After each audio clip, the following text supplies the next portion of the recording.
ಹೇಗೆ ನಮ್ಮ ಮನೆಯಲ್ಲಿ ಸಂಡೆಗೆ ಜಾಸ್ತಿಯಾಗಿ ಇಡ್ಲಿನೇ ಮಾಡೋದು. ಆದರೆ ನನ್ನ ಮನಸ್ಸಲ್ಲಿ ಇದೊಂದು ಕ್ವೆಶ್ಚನ್ನೇ ಆಗಿತ್ತು. ಸಂಡೆಗೇನೆ ಯಾಕೆ ಇಡ್ಲಿ ದೋಸೆ ಮಾಡಬೇಕು ಅಂತ. ಆಗಲೇ ನನಗೆ ನನ್ನ ವಾರ್ಗಿತ್ತಿ ಹೇಳ್ಕೊಟ್ಟಿದ್ದು, ಸಂಡೆಯ ದಿನ ನಮ್ಮ ಅತ್ತೆ ಮಾವನವರನ್ನು ನೋಡೋಕ್ಕೆ ಪರಿಚಯದವರೆಲ್ಲ ಸಂಡೆಯ ದಿನ ಜಾಸ್ತಿಯಾಗಿ ಮನೆಗೆ ಬರ್ತಾರೆ. ಹಾಗಿರುವಾಗ ನಾವು ಅಡಿಗೆ ಕೋಣೆಯಲ್ಲಿ ಕೂತ್ಕೊಂಡು ನಮ್ಮ ಅಡಿಗೆ ಮಾಡ್ತಾ ಇದ್ರೆ, ಚಪಾತಿ ಒತ್ತಾ ಇದ್ರೆ, ಬೇರೆ ಅವರಲ್ಲಿ ಹೋಗಿ ಮಾತಾಡೋರು ಯಾರು? ಅವ್ರ ಜೊತೆ ಮಾತಾಡೋಕ್ಕೆ ಫ್ರೀ ಟೈಮೇ ಸಿಗಲ್ಲ ನೆಂಟರಿಷ್ಟ್ರ ಜೊತೆಗೆ. ಹಾಗಾಗಿ ಸಂಡೆಯ ದಿನ ಇಡ್ಲಿ ದೋಸೆ ಮಾಡಿಟ್ರೆ, ಸಾಂಬಾರ್ ಮತ್ತು ಚಟ್ನಿ ಬೇಕಾದಷ್ಟು ಮಾಡಿಟ್ರೆ ಬೆಳಗಿಂದ ಸಂಜೆಯವರೆಗೆ ನಾವು ಫ್ರೀ ಆಗ್ಬೋದು. ಹಾಗಾಗಿ ಸಂಡೆಯ ದಿನ ನಮಗೆ ಇಡ್ಲಿನೇ ಮಾಡ್ತೇವೆ ಅಂತ. ಇದಂತೂ ನನ್ನ ವಾರ್ಗಿತ್ತಿ ಮತ್ತು ಅತ್ತೆ ಹೇಳ್ಕೊಟ್ಟಿರೋ ಒಂದು ಗಿಫ್ಟ್ ಅಂತಲೇ ಹೇಳ್ಬೋದು. ನಾನಂತೂ ಸಂಡೆಯ ದಿನ ಸಾಂಬಾರು ಮತ್ತು ಚಟ್ನಿ ಮಾಡಿಟ್ರೆ ಮಕ್ಕಳು ಬೇಕಾದ ಹಾಗೆ ದೋಸೆ ಇಡ್ಲಿ ಮಾಡಿಕೊಂಡು ತಿಂದ್ಕೋತಾರೆ.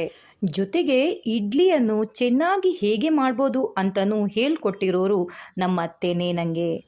ಉದ್ದಿನಬೇಳೆ ಅಥವಾ ಉದ್ದು ಯಾವುದನ್ನು ಬೇಕಾದರೂ ನಾವು ಯೂಸ್ ಮಾಡ್ಕೋಬೋದು.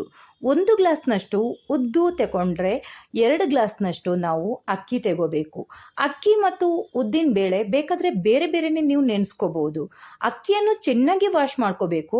ಆದರೆ ಉದ್ದಿನಬೇಳೆ ಅಥವಾ ಉದ್ದನ್ನು 1-2 ಸಲ ಮಾತ್ರ ತೊಳ್ಕೊಬೇಕು, ಜಾಸ್ತಿ ವಾಶ್ ಮಾಡ್ಕೋಬಾರ್ದು. ವಾಶ್ ಮಾಡಿ ಆದಮೇಲೆ ಅದನ್ನು ನಾವು ತುಂಬ ಜಾಸ್ತಿ ನೀರು ಹಾಕಿ ನೆನೆ ಹಾಕಬಾರ್ದು. ಎಷ್ಟು ನೀರು ಬೇಕೋ ನೆನೆಲಿಕ್ಕೆ ಅಷ್ಟೇ ನೀರು ಹಾಕಬೇಕು. ಒಂದು ವೇಳೆ ಮಧ್ಯದಲ್ಲಿ ನೆನೆಲಿಕ್ಕೆ ನೀರು ಕಮ್ಮಿ ಆಯಿತು ಅಂತಂದರೆ ಸ್ವಲ್ಪ ನೀರು ಇನ್ನೂ ಕೂಡ ಮಿಕ್ಸ್ ಮಾಡ್ಕೋಬೋದು, ಆ್ಯಡ್ ಮಾಡ್ಕೋಬೋದು. 4-5 ಗಂಟೆವರೆಗೆ ಚೆನ್ನಾಗಿ ನೆನೆಸಿದ ಮೇಲೆ ಆಮೇಲೆ ತೊಳೆಯೋ ಕೆಲಸ ಇಲ್ಲ. ತೊಳೆದೇ ನಾವು ನೆನೆಸಿರ್ತೇವೆ, ಅದೇ ನೀರಿನ ಜೊತೆಗೆ ನಾವು ಗ್ರೈಂಡ್ ಮಾಡ್ಕೋಬೇಕು.